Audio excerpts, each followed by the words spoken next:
Mi susto es, o mi inquietud tiene que ver con que si esto podría tener impactos inflacionarios y esa buena tendencia a la baja de la inflación podría verse truncada por este efecto que es inminente, esta subida de precios.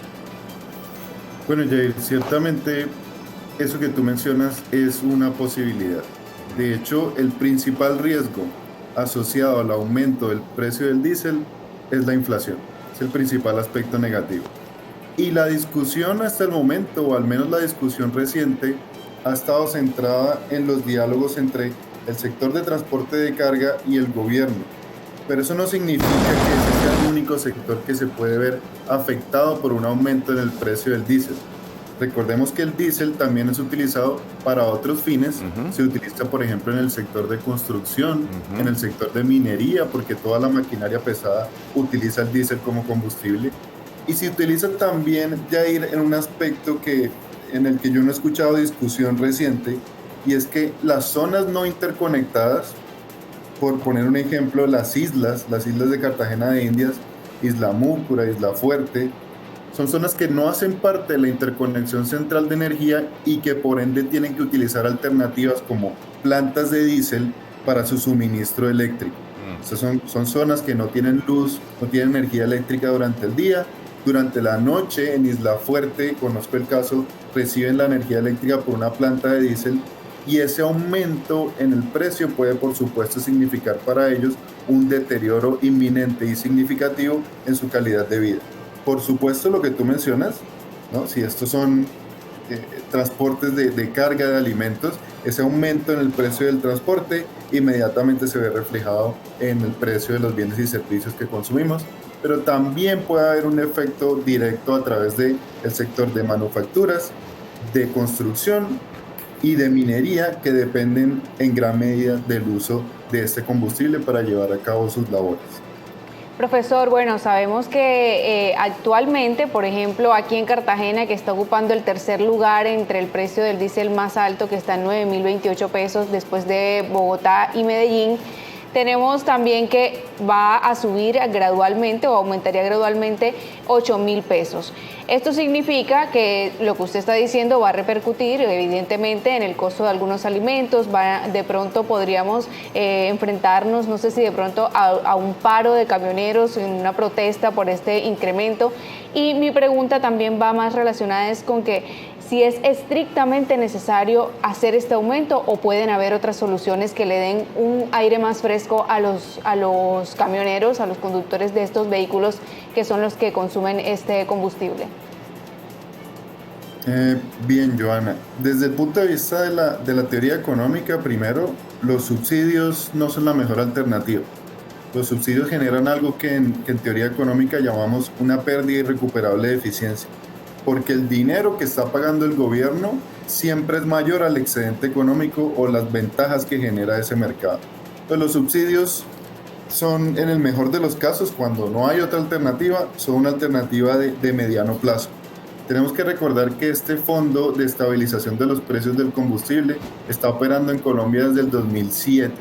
Entonces, estas distorsiones que generan, opino yo que ya es hora de buscarles una alternativa. Ahora, pensemos en la diferencia entre ese precio internacional, que desde el punto de vista de la teoría económica es un precio de equilibrio, y el precio que se cobra aquí en Colombia.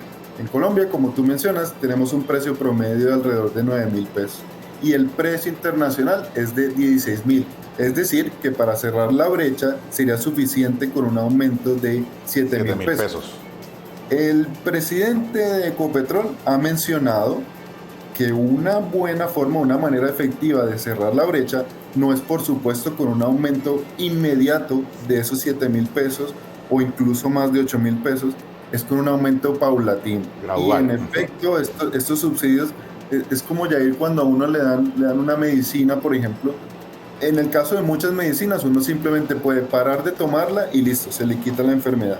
Pero en otros casos, uno lo que necesita es disminuir la dosis paulatinamente de esa medicina.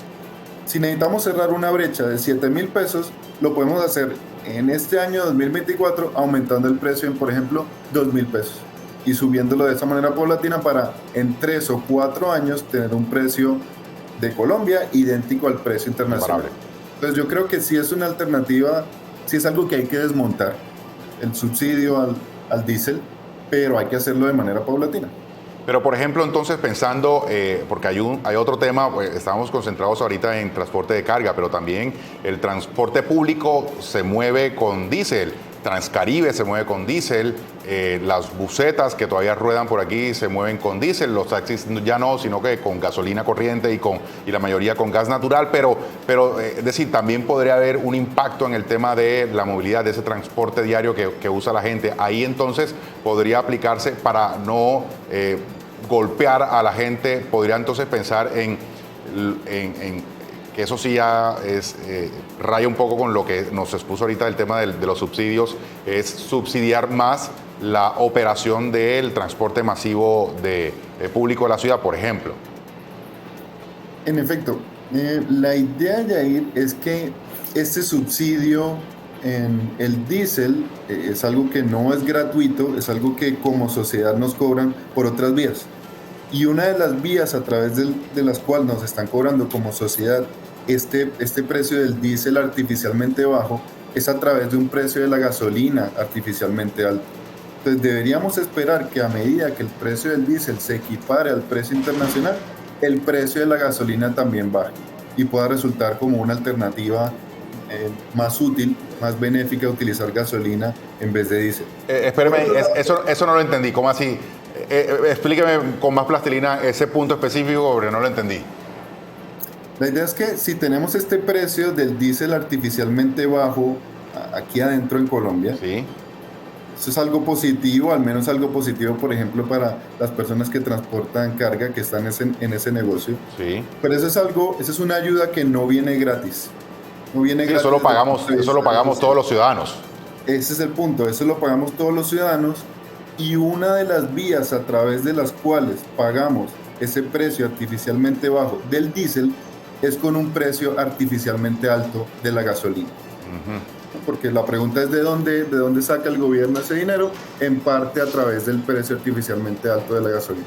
Entonces, Yair, con esta aproximación lenta y paulatina del precio del diésel hacia el precio internacional, también deberíamos ver una baja, una reducción también paulatina, muy seguramente, del precio de la gasolina. Eso es algo que va a aliviar ese agobio en la inflación, porque tenemos diésel subiendo, pero al menos gasolina bajando, ahí, como decimos coloquialmente, unas por otras. Bien. Pensando, sí, más allá de lo político, Andrés, ¿cree que viene una nueva crisis para el gobierno nacional por el tema del diésel? Yair, por un lado, los transportadores han sido enfáticos en que no tienen interés en hacer paros, en que ellos el interés que tienen es en conversar, en seguir las comunicaciones. Entonces yo esperaría que no se presente ninguna crisis. El único escenario en el que yo prevería una crisis es si el gobierno lleva a cabo un aumento unilateral del precio del diésel, un aumento extremadamente alto. Por ejemplo, un aumento que involucre cerrar la brecha ya, aumentar 7.000 u 8.000 pesos el precio del diésel.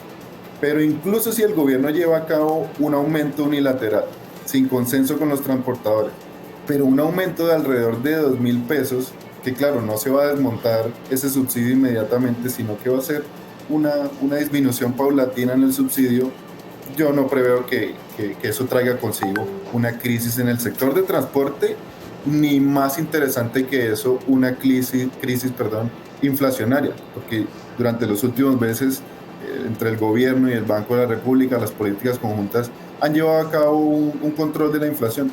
Entonces yo no preveo que se revierta esa tendencia a la baja de la inflación producto de esta contingencia que estamos viviendo. Ah, bueno. Eso me tranquiliza un poco. Ya yo estaba pensando en otra vez comprar huevos a más de 20.000 pesos. Yo dije, no puede ser esto que vaya a suceder. No puede ser. Profesor, muchas gracias.